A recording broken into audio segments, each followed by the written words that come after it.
Hello అండి, అందరికీ నమస్తే. Good morning. నేను మీ శ్రీనివాస్ని. న్యూస్ అనాలిసిస్ వీడియోకి స్వాగతం. సో ప్రతి ఒక్కరూ చివరి వరకు చూడండి అండ్ లైక్ చేయండి, షేర్ చేయండి. నేను బయట ఉన్నాను, అందుకే ఈ రోజుకి ల్యాప్టాప్లో చేస్తున్నాను. సో బీడువారిన ఆశలు అని ఈనాడులో అంటే ఎల్నినో ప్రభావం ఎలా ఉంది అనేది ఈ ఫోటో చూస్తే మనకు అర్థమవుతుంది. చూడండి, ఒంటిమిట్ట మండలం తెప్పటవారిపల్లి శివారులో భైరవ కోన వద్ద నెర్రలిచ్చిన పెన్నా నది చూసారా. ఒక పెన్నా నది ఏ విధంగా నెర్రలిచ్చింది, ఎంత బీడువారింది అనేది చూడండి. అలాగే ఎప్పుడూ బోటిలో కూలీ పనులకు వెళ్ళే మహిళలు ఎండిపోయిన పులికాట్ సరస్సు దగ్గర ఇలా నడుస్తున్నారు. యాక్చువల్లీ ఈ పులికాట్ సరస్సులో బోట్లోంచి లోపలికి వెళ్ళేవాళ్ళు, కానీ ఇప్పుడు ఎండిపోయిన చోట ఇలా నడుస్తూ ఉన్నారనమాట. సో ఇది ఎల్నినో ప్రభావం ఎంత ధాటిగా ఉంది. నిజానికి జూలై ఫస్ట్ వీక్ వచ్చింది, ఈపాటికి ఒక మూడు నాలుగు దఫాలు ముసురు పెట్టేసి గట్టిగా వర్షం పడాలి and Krishna delta, Godavari delta కలకల్లాడాలి, వరద నీరు రావాలి, సముద్రంలో కలవాలి, శ్రీశైలం నిండాలి, సాగర్ నిండాలి, వార్తల్లో కూడా అవే రావాలి, ఇన్ఫ్లో ఇంత అవుట్ఫ్లో ఇంత అని రెగ్యులర్గా. కానీ ఈ సంవత్సరం అస్సలు లేదు. సో ఆ ప్రభావం చాలా స్పష్టంగా కనిపిస్తుంది, ఎల్నినో ప్రభావం. ఇప్పుడే ఇలా ఉంది, ఈ మాన్సూన్ అంటే ఈ సీజన్ పూర్తయ్యే సమయానికి చూడండి అసలు అక్టోబర్ నవంబర్ వచ్చేసరికి ఎంత దారుణంగా ఉంటాయి పరిస్థితులు. ఇక ఓషన్ డైపోల్ వస్తే ఎల్నినో ప్రభావం తగ్గొచ్చు, హిందూ మహాసముద్రంలో ఏర్పడే అవకాశం. ఈనాడు ఈటీవీ ముఖాముఖిలో ఐఐటిఎం పూణే డైరెక్టర్ అంగుళూరి సూర్యచంద్రరావు హిందూ మహాసముద్రంలో ఇండియన్ ఓషన్ డైపోల్ ఏర్పడే అవకాశం ఉందని, ఇది వస్తే ఎల్నినో దుష్ఫలితాలు తగ్గుతాయని Indian institute of tropical meteorology Pune director doctor Anguluri Suryachandrarao చెప్పారు. 1997లో కూడా పెద్ద ఎల్నినో వచ్చినప్పుడు డ్రైపోల్ రావడం వల్లనే దాని ప్రభావం తగ్గిందని, ఈసారి కూడా ఆ అవకాశం ఉంది అని చెప్తున్నారు. సో ఇది ఓషన్ డైపోల్ అంటే ఏంటో మరి లోపల పేజీల్లో వేసి ఉంటారేమో, చూద్దాం. ఇది వస్తే ఎల్నినో ప్రభావం తగ్గుతుంది అంటున్నారు. ఎల్నినో ప్రభావం తగ్గడానికి ఉన్న అవకాశాలు ఆయన వివరించారు. ఇక అన్నిటికంటే ఇంపార్టెంట్ వార్త అండి, మనం ఇక్కడ చూస్తున్నాం కదా, అహ్మదాబాద్ వరుస పేలుళ్ల కేసు మీకు గుర్తుందా? 2008లో అనుకుంటా, 2008లో గుజరాత్లోని అహ్మదాబాద్లో ఒక 25 నిమిషాల పాటు ఒక 70 చోట్ల 2008 జూలై 26న అహ్మదాబాద్లో 21 చోట్ల 70 నిమిషాల వ్యవధిలో వరుసగా పేలుళ్లు సంభవించాయి. ఆసుపత్రులతో సహా నగర వ్యాప్తంగా బాంబులు అమర్చిన ఉగ్రవాదులు ఈ ఘాతుకానికి పాల్పడ్డారు. ఈ ఘటనలో 56 మంది ప్రాణాలు కోల్పోయారు, 246 మంది గాయపడ్డారు కదా. అలాగే సూరత్లో కూడా, అక్కడికి 2 రోజుల తర్వాత సూరత్లో కూడా పేలని 15 బాంబులను పోలీసులు గుర్తించారు, స్వాధీనం చేసుకున్నారు. సో సుదీర్ఘంగా ఈ కేసును విచారించిన గుజరాత్ హైకోర్టు నిన్న తీర్పిచ్చింది. 38 మంది దోషులకు మరణశిక్ష ఖరారు చేసింది. అలాగే మరో 11 మందికి జీవిత ఖైదు విధించింది. మృతుల కుటుంబాలకు 10 లక్షల పరిహారం, క్షతగాత్రులకు 5 లక్షల చొప్పున పరిహారం ఇవ్వాలని రాష్ట్ర ప్రభుత్వానికి ఆదేశించింది. ఇది ఒక సంచలనం అనుకోవచ్చు. 38 మందికి ఒకేసారి మరణశిక్ష విధించడం అనేది ఒక పెద్ద సంచలన అంశమే. అలాగే ఆసుపత్రి వ్యర్థాలు గాలికి వదిలేస్తున్నారు, వ్యర్థ జలాల శుద్ధిపై నిర్లక్ష్యం, ప్రమాదంలో ప్రజారోగ్యం, ఈటీపీలపై కానరాని పర్యవేక్షణ. 236 సెకండరీ హెల్త్ ఆసుపత్రుల్లో 2 చోట్లే ఎస్టీపీలు, ప్రజారోగ్య సంరక్షణ కేంద్రాలైన ఆసుపత్రులే అనారోగ్య హేతువులుగా మారుతున్నాయా? రాష్ట్రంలో పలు ఆసుపత్రుల్లో జీవ వ్యర్థ జలాలు ప్రజారోగ్యాన్ని ప్రమాదంలో నెడుతున్నాయా? ఈ ప్రశ్నలు అవుననే సమాధానాలు వస్తున్నాయి. చాలా చోట్ల వ్యర్థ జల శుద్ధి కేంద్రాలు ఈటీపీ పనితీరు సవ్యంగా లేకపోవడం, మురుగు శుద్ధి కేంద్రాల ఊసే లేకపోవడం వలన ఇందుకు కారణం. కొన్ని చోట్ల ఈ వసతులు ఉన్న వార్షిక నిర్వహణ ఒప్పందాలు లేక పరిస్థితి గతి తప్పుతోంది అని రాశారు. స్క్రీన్ మధ్య మధ్యలో సరిగ్గా కనిపించట్లేదు కదా, బ్లర్ అవుతుంది. సరే చూద్దాం. కానీ రాజధాని 2వ విడత భూ సమీకరణ గ్రామాల రైతులకు కుటుంబానికి 1,50,000 వరకు రుణమాఫీ అంటండి ప్రభుత్వం. నిన్న అంటే రాజధాని అమరావతి నిర్మాణానికి 2వ విడత భూ సమీకరణ చేయాలనుకుంటున్నారు కదా. సో దానికి భూములు ఇచ్చే రైతులకు ఒక్కొక్క కుటుంబానికి 1,50,000 వరకు రుణమాఫీ చేస్తామని ప్రభుత్వం చెప్తోంది. తొలి విడత గ్రామాల్లో ఇప్పుడు భూములు ఇస్తున్న వారికి కౌలు పెంచుతారంట. రెండో విడత భూములు ఇచ్చే వారికి పెంచిన కౌలుతో పాటు 1,00,000 రుణమాఫీ చేస్తారంట. సో రాజధాని రెండో విడత భూ సమీకరణ కొంతమంది రైతులు రివర్స్ అవుతున్నారు కాబట్టి వాళ్ళని ఒప్పించడంలో భాగంగా వాళ్ళకు ఒక మంచి వరం ఇచ్చారు, అది చెప్పుకోవచ్చు. తర్వాత మీ బొజ్జాయిలు వయసుకు తగ్గట్టే ఉన్నారా? దేశంలోనే తొలిసారిగా రాష్ట్రంలో 6 ఏళ్లలోపు పిల్లలకు స్క్రీనింగ్ AI టూల్తో అంగన్వాడీ కేంద్రాల్లో నిర్వహణ. సో రాష్ట్ర వ్యాప్తంగా అంగన్వాడీ కేంద్రాల్లో 6 ఏళ్లలోపు పిల్లలు వయసుకు తగ్గట్టు ఎదుగుతున్నారా లేదా, వాళ్ళలో ఏమైనా లోపాలు ఉన్నాయా అనేది స్క్రీనింగ్ జరుగుతుంది. దేశంలో ఇంకెక్కడా లేదు, మన రాష్ట్రంలోనే ఫస్ట్ టైం ప్రారంభించారనమాట. సో మోకాళ్ళపై పాకడం మొదలు కూర్చోవడం, బుడిబుడి అడుగులు వేయడం, తల్లిదండ్రుల సంజ్ఞలకు స్పందిస్తూ నవ్వడం, పదాలు పలకడం వరకు అన్నీ క్రమానుగుణంగా జరగాల్సిందే. ఇందులో ఏ ఒక్కటి జరగకపోయినా ఆ పిల్లల్లో లోపం ఉందని అనుమానించాలి. అలాగే బరువు కూడా ఉండాలి, వయసుకు తగ్గ బరువు ఉండాలి, వయసుకు తగ్గ సైజు ఉండాలి. సో ఇది కూడా లేకపోతే పోషకాహార లోపం లాంటివి ఉన్నట్టు. సో ఇవి 6 ఏళ్లలోపు పిల్లల్లో ప్రభుత్వం స్క్రీనింగ్ చేసి అసలు ఏం జరుగుతుంది, వీళ్ళకి ఏం లోపం ఉంది అనేది 9 విభాగాల్లో పరీక్షలు చేస్తారంట.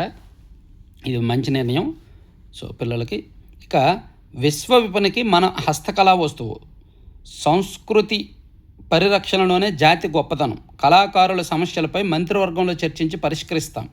లేపాక్షి హస్తకళా ప్రదర్శనలో ఉప ముఖ్యమంత్రి పవన్ కళ్యాణ్. సో నిన్న లేపాక్షి హస్తకళ ప్రదర్శనకు వెళ్ళిన ఉప ముఖ్యమంత్రి పవన్ కళ్యాణ్ గారు దాన్ని ప్రారంభించి ఒక మంచి మాట చెప్పారు. ఈ హస్తకళా వస్తువు ఎవరు తయారు చేశారు, ఆ కళాకారుడి పేరు, ఊరు, డీటెయిల్స్ కూడా వచ్చేలాగా ప్రతి హస్తకళా వస్తువు మీద కూడా ఒక QR కోడ్ ఏర్పాటు చేయండి, దాన్ని స్కాన్ చేస్తే కంప్లీట్ డీటెయిల్స్ రావాలి అని పవన్ కళ్యాణ్ గారు చాలా మంచి సూచన చేశారు నిన్న ఈ ప్రదర్శన ప్రారంభించే సందర్భంలో.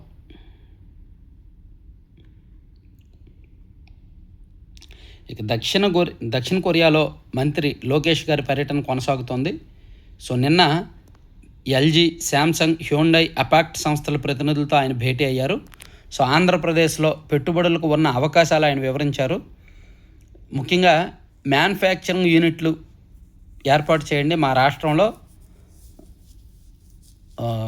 అంటే ఇచ్చే ప్రోత్సాహకాలు ఏ విధంగా ఉన్నాయి, గడిచిన 2 సంవత్సరాల్లో ఆంధ్రప్రదేశ్కు ఎన్ని పెట్టుబడులు వచ్చాయి, ఎందుకు ఇన్ని రకాల పెట్టుబడులు వచ్చాయి, సో ప్రభుత్వం ఏ విధమైన ప్రోత్సాహకాలు ఇస్తోంది, ఇతర రాష్ట్రాల కంటే మన రాష్ట్రంలో పెట్టడం వల్ల వాళ్ళకు వచ్చే బెనిఫిట్స్ ఏంటి, వీటన్నింటినీ కూడా లోకేష్ గారు వివరించారు. LG, శాంసంగ్, హ్యూండై, అపాక్ట్ లాంటి పెద్ద పెద్ద సంస్థల వాళ్ళని కూడా ఆయన కలిశారనమాట. అలాగే ఆచూకీ గల్లంతు 3 రోజులుగా దొరకని 6 మత్స్యకారుల జాడ. సో మత్స్యకారులు గల్లంతయ్యారు కదా 6. సో వారి గురించి ఎంత ఆచూకీ అయితే దొరకడం లేదు. అలాగే మట్టి దెబ్బ ఉగ్రరూపం, నిన్న ఈ వీడియో కూడా సోషల్ మీడియాలో వైరల్ అయింది. కేరళలోని వైనాడులో ఎప్పటికప్పుడు ఈ ల్యాండ్ స్లైడ్స్ వస్తాయి కదా, కొండ చర్యలు విరిగి పడతాయి కదా. సో నిన్న కేరళలోని వైనాడులో కొండ చర్యలాగా ఒక మట్టి దెబ్బ విరుచుకుపడింది అనమాట. ఆ వీడియో సోషల్ మీడియాలో బాగా వైరల్ అవుతుంది.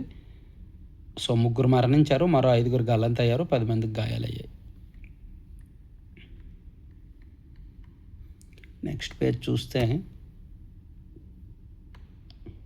భక్తులకు దూరంగా ప్రసాద్, సింహాచలం, అన్నవరం దేవస్థానాల్లో అభివృద్ధి పనుల్లో జోరేది.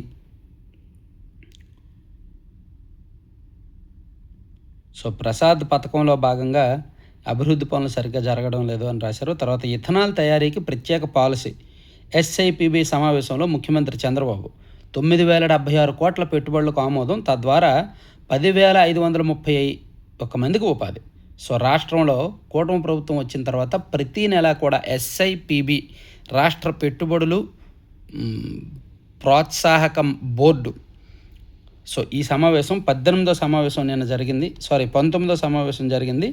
దీనిలో 9,076 కోట్ల పెట్టుబడులకు ఆమోదించారు. సో దీనిలో భాగంగా ఇథనాల్ తయారీకి సంబంధించి ఒక సెపరేట్ పాలసీ రూపొందిద్దాము అని చెప్పి సీఎం గారు సూచించారనమాట. తర్వాత పెట్టుబడుల ఆకర్షణ లక్ష్యంగా మంత్రి భరత్ అమెరికా పర్యటన, రాజధాని గ్రామాల్లో భూసేకరణకు సన్నద్ధం, 25 గ్రామాల పరిధిలో 880 ఎకరాల కోసం ప్రకటనలు. సో రాజధాని పరిధిలో రెండో విడత భూ సమీకరణ కోసం 884 ఎకరాలంట. ఇక ఆయిల్ ఫ్రీగా ఆరోగ్యంగా. ఎందుకో యాక్చువల్లీ స్క్రీన్ సరిగ్గా రావట్లేదు, లైటింగ్ లోపమేమో. ఈ రోజుకి ఇలా అడ్జస్ట్ అవ్వండి, రేపటి నుంచి ఈ ప్రాబ్లం లేకుండా చూస్తా. సో ఆయిల్ ఫ్రీగా ఆరోగ్యంగా ఎయిర్ ఫ్రైయర్లకు జై కొడుతున్న జనం, అందుబాటు ధరలోనే సరికొత్త మోడల్స్.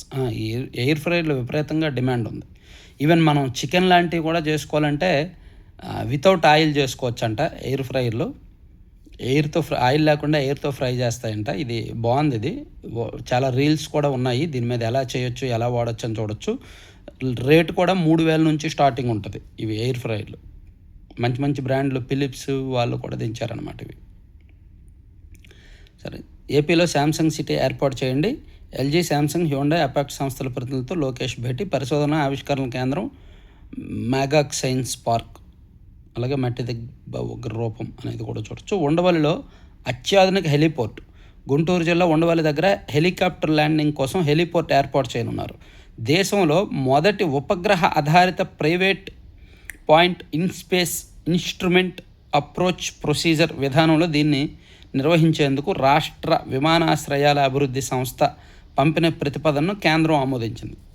డెహ్రాడూన్లో ఉందండి, డెహ్రాడూన్లో ఉంది అది హెలిపోర్టు.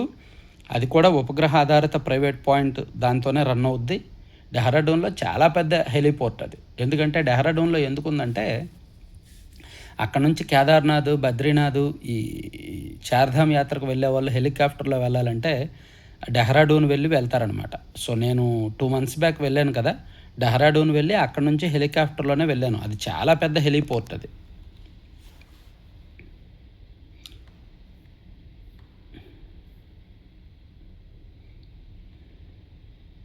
సో ఇవన్నీ ఈనాడులో అంశాలు, ఈనాడు పక్కన పెట్టేద్దాం, ఇంకా ఇంపార్టెంట్ ఏం లేవు. సాక్షిలో చూసుకుంటే అప్రూవర్ తంత్రం, సిట్ కుతంత్రం అని బేవరేజెస్ కార్పొరేషన్ పూర్వ ఉద్యోగి సత్యప్రసాద్కు ముందస్తు బెయిల్ ఇచ్చారు. ఎందుకు ఇచ్చారంటే అతను అప్రూవర్గా మారాడు కాబట్టి. ఇది కామనే కదా, ఎవరైనా ఏదైనా కేసులో అప్రూవర్లుగా మారితే వాళ్ళకి బెయిల్. ఇప్పుడు ఆయన వివేకానంద రెడ్డి గారి కేసులో దస్తగిరి అప్రూవర్గా మారాడు కాబట్టి అతను బెయిల్ త్వరగా వచ్చింది అతనికి. అలాగే లిక్కర్ కుంభకోణం, ఢిల్లీ లిక్కర్ స్కామ్ కేసులో విజయ్ చంద్రారెడ్డి గారు అప్రూవర్గా మారారు కాబట్టి అతనికి త్వరగా బెయిల్ వచ్చింది. సో ఇలా చాలా కేసుల్లో ఎవరైతే అప్రూవర్లుగా మారుతారో వాళ్ళకి పోలీసులు సహకరిస్తారు విచారణలో. ఎందుకంటే వాళ్ళు ఇన్ఫర్మేషన్ అంతా పోలీసులకు ఇచ్చేస్తారు కదా, ఆధారాలన్నీ ఇచ్చేస్తారు, సాక్షులుగా మారుతారు, అప్రూవర్లుగా మారుతారు. కాబట్టి బెయిల్ ఇవ్వడం అనేది సహజమే. ఇది న్యాయబద్ధమైన చట్టబద్ధమైన ప్రక్రియ. విచారణలో ఇది కూడా భాగమే. ఒక 5గురు కలిపి ఒక నేరం చేసినప్పుడు అందులో ఒకరు అప్రూవర్గా మారి మొత్తం చెప్పినప్పుడు దాని ప్రకారం అందరికీ శిక్ష పడుతుంది. టెంపర్ సినిమా చూడండి. టెంపర్ సినిమా కాన్సెప్ట్ ఏంటి? క్లైమాక్స్ ఫస్ట్ 4 ఆ నేరం చేస్తారు. సో దాన్ని నిరూపించడానికి హీరో క్యారెక్టరు ఆ నేరంలో లేకపోయినా తను కూడా ఆ నేరం చేసినట్టు తన నెత్తి మీద వేసుకొని తను అప్రూవర్గా మారి జడ్జి గారికి మొత్తం చెప్పేస్తాడు.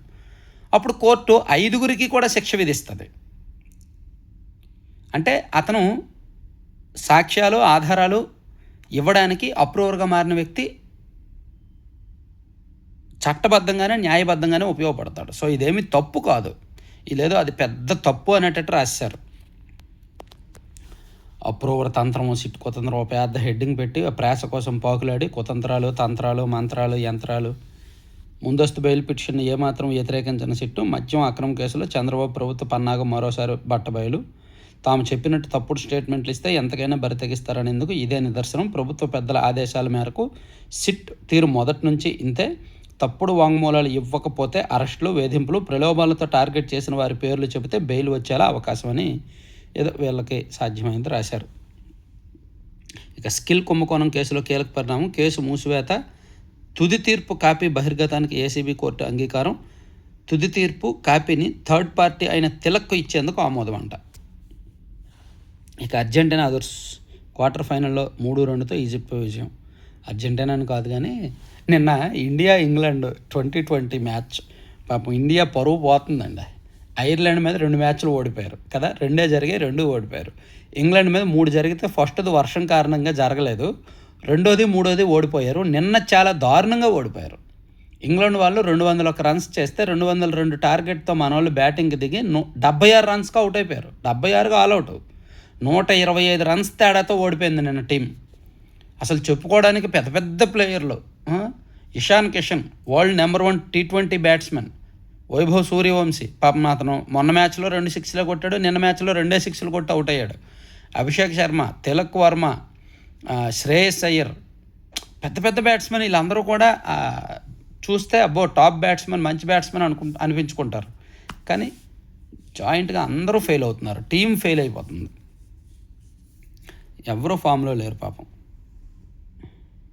వీలునామా చెల్లదు, చట్టబద్ధమైన వారసురాలైన భార్యను కాదని ఎలాంటి సంబంధం లేని 3వ వ్యక్తులకు ఆస్తి రాస్తే ఆ వీలునామా చెల్లదంట, సుప్రీంకోర్టు చెప్పింది నిన్న. ఇక 2వ విడత భూ సమీకరణ రైతులకు రుణమాఫీ. హెరిటేజ్కు షోకాజ్ నోటీస్. సీఎం చంద్రబాబు సొంత సంస్థ హెరిటేజ్ ఫుడ్స్ విక్రయిస్తున్న హెరిటేజ్ ఫ్రెష్ పన్నీర్ ఉత్పత్తిపై కేంద్ర ఆహార భద్రతా ప్రమాణాల సంస్థ తీవ్ర అభ్యంతరం వ్యక్తం చేసిందంట. ఆ 8 గంటలే కొంప ముంచాయి. చంద్రబాబు సర్కారు తీరుపై మత్స్యకారుల ఆగ్రహం. బోటుకు అల్లంతైనట్టు 4వ తేదీ రాత్రి 11:30 గంటలకు సమాచారం. 5వ తేదీ ఉదయం 8 గంటల తర్వాత రెస్క్యూ ప్రారంభం. ఈ విషయాన్ని వెల్లడించిన విశాఖ రేంజ్ ఐజీ గోపీనాథ్ జెట్టి రెవెన్యూ విభాగానికి రాత్రి 8:30 గంటలకే ప్రమాద సమాచారం. అయినా పట్టించుకోకుండా మిన్నకుండిపోయిన ప్రభుత్వ నిర్లక్ష్యమే కొంప ముంచిందని మత్స్యకారుల ఆగ్రహం. గాలింపు ముగిసిందని ప్రకటించిన అధికారులు. పాపం 6 మత్స్యకారులు గల్లంత అయితే దాన్ని ప్రభుత్వం మీదకి నెట్టేసేసి చంద్రబాబు సర్కారు తప్పు వల్లనే ఇలా జరిగిందని చెప్పి నెట్టేసి సాక్షిలో ఒక వార్త రాశారు. చావులను కూడా, మరణాలను కూడా, ప్రమాదాలను కూడా రాజకీయానికి వాడుకొని ప్రభుత్వానికి వ్యతిరేకంగా అంటగట్టడంలో వీళ్ళు దిట్ట. ఇక సత్యమేవ జయతే నినాదాన్ని కాపాడండి. సాయికృష్ణ లాకప్ కేసులో నిజాన్ని వెలికి తీయండి. 9 నుంచి 16 వరకు నిష్పక్షపాతంగా శాస్త్రీయంగా విచారణ జరపండి. సిఐ నాగరాజు పోలీస్ కస్టడీపై విజయవాడ కోర్టు షరతులకు పాక్షిక సవరణ. ఇక చెరువును చెరబట్టి పరిహారం కొల్లగొట్టి. అమరావతిలో మరో అక్రమాల భూభాగోతం. తుళ్ళూరులో చెరువు భూమి 60 సెంట్లు ఆక్రమించి ప్రైవేటు కాటేజీ నిర్మించిన టీడీపీ నేతలు. N14 రోడ్డు కోసం ఆ భూమిని సమీకరణ కింద తీసుకున్న సర్కారు. బదులుగా తుళ్ళూరు ఎడ్యుకేషనల్ సొసైటీ ప్రెసిడెంట్ గద్దె మంగయ్యకు 2909 గజాల నివాస, 500 గజాల వాణిజ్య ప్లాట్లు కేటాయింపు.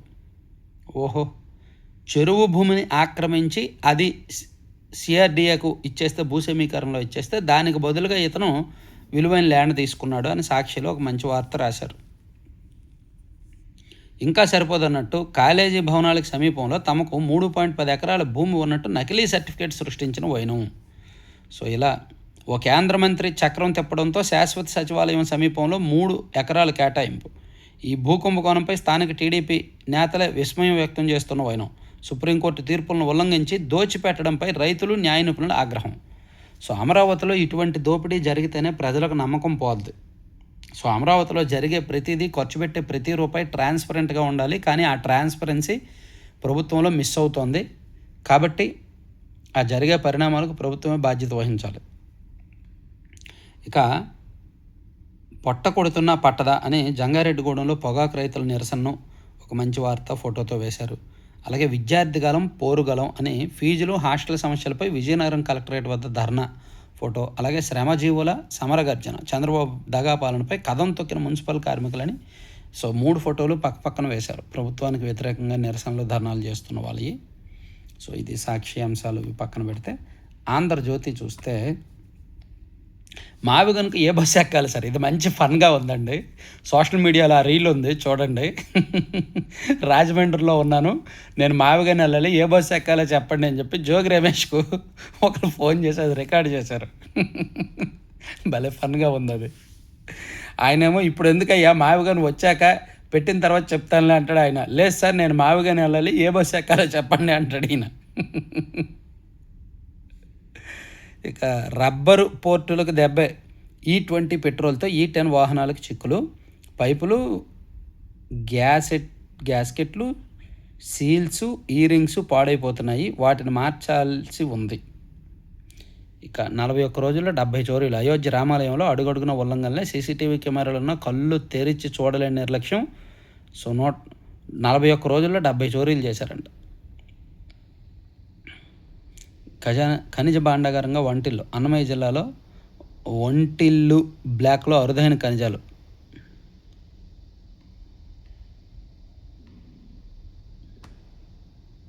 (250 చదరపు కిలోమీటర్ల విస్తీర్ణంలో అన్వేషణకు అనుమతిచ్చిన కేంద్రం. కోల్ ఇండియాకు దక్కిన టెండర్ ఎక్స్ప్లోరేషన్ లైసెన్స్ మంజూరు, ఏడాదిలోపు రాష్ట్ర సర్కారుతో ఒప్పందం. సో మొత్తానికి మన రాష్ట్రంలో మినరల్స్, ఖనిజాలు బీభత్సంగా ఉన్నట్టున్నాయండి.